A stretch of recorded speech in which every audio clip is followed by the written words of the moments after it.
Genesis chapter 31. Jacob heard Laban's son's words, saying, Jacob has taken away all that was our father's. He has obtained all this wealth from that which was our father's. Jacob saw the expression on Laban's face, and, behold, it was not toward him as before. Yahweh said to Jacob, Return to the land of your fathers, and to your relatives, and I will be with you. Jacob sent and called Rachel and Leah to the field to his flock, and said to them, I see the expression on your father's face, that it is not toward me as before, but the God of my father has been with me. You know that I have served your father with all of my strength. Your father has deceived me, and changed my wages 10 times, but God didn't allow him to hurt me. If he said, The speckled will be your wages, then all the flock bore speckled.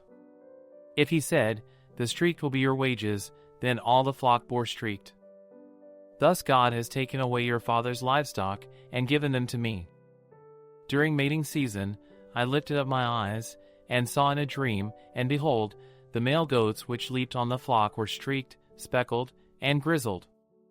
The angel of God said to me in the dream, Jacob, and I said, Here I am.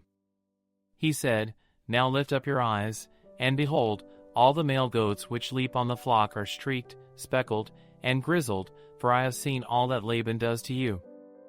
I am the God of Bethel, where you anointed a pillar, where you vowed a vow to me. Now arise, get out from this land, and return to the land of your birth. Rachel and Leah answered him, Is there yet any portion or inheritance for us in our father's house? Are we considered as foreigners by him? For he has sold us, and has also used up our money.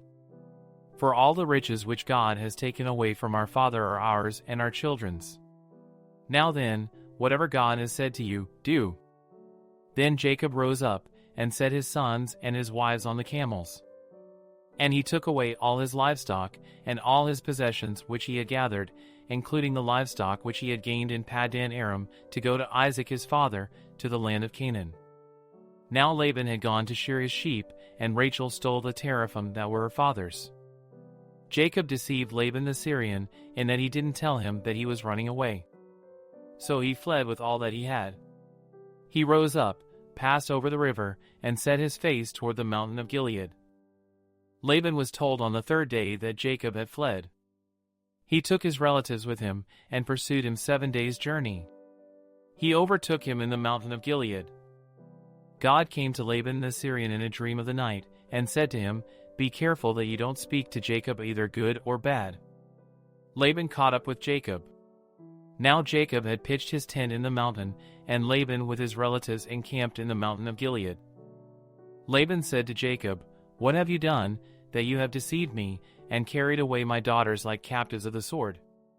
Why did you flee secretly, and deceive me, and didn't tell me, that I might have sent you away with mirth and with songs, with tambourine and with harp? And didn't allow me to kiss my sons and my daughters? Now have you done foolishly.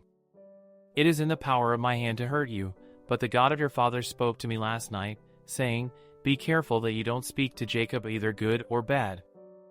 Now, you want to be gone, because you greatly long for your father's house, but why have you stolen my gods? Jacob answered Laban, Because I was afraid, for I said, Lest you should take your daughters from me by force.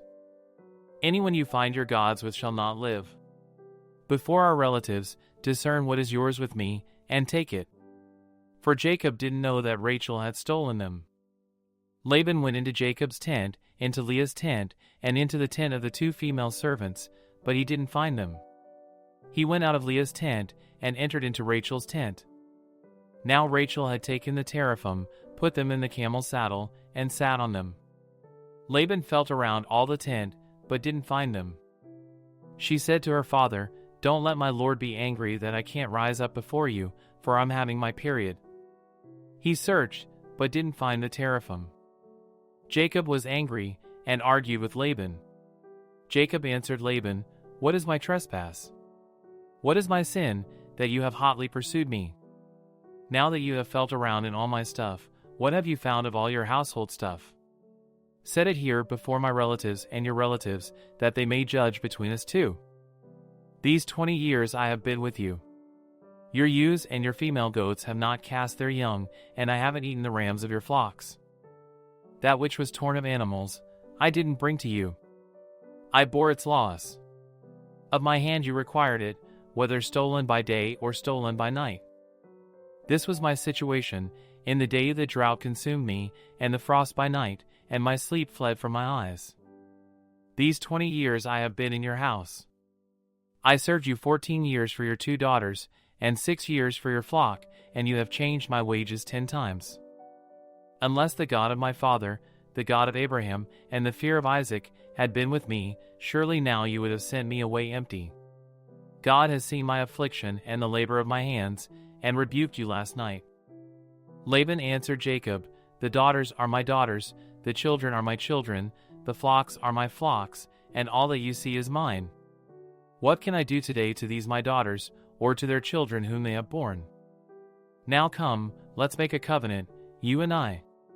Let it be for a witness between me and you. Jacob took a stone, and set it up for a pillar. Jacob said to his relatives, Gather stones. They took stones, and made a heap. They ate there by the heap. Laban called it Jegar-sahadutha, but Jacob called it Gilead. Laban said, This heap is witness between me and you today. Therefore it was named Gilead.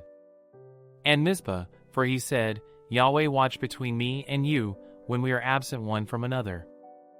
If you afflict my daughters, or if you take wives in addition to my daughters, no man is with us. Behold, God is witness between me and you. Laban said to Jacob, See this heap, and see the pillar, which I have set between me and you. May this heap be a witness, and the pillar be a witness, that I will not pass over this heap to you, and that you will not pass over this heap and this pillar to me, for harm.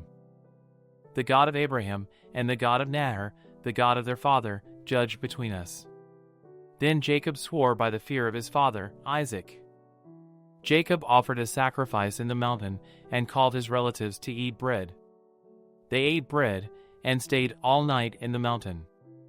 Early in the morning, Laban rose up, and kissed his sons and his daughters, and blessed them. Laban departed and returned to his place.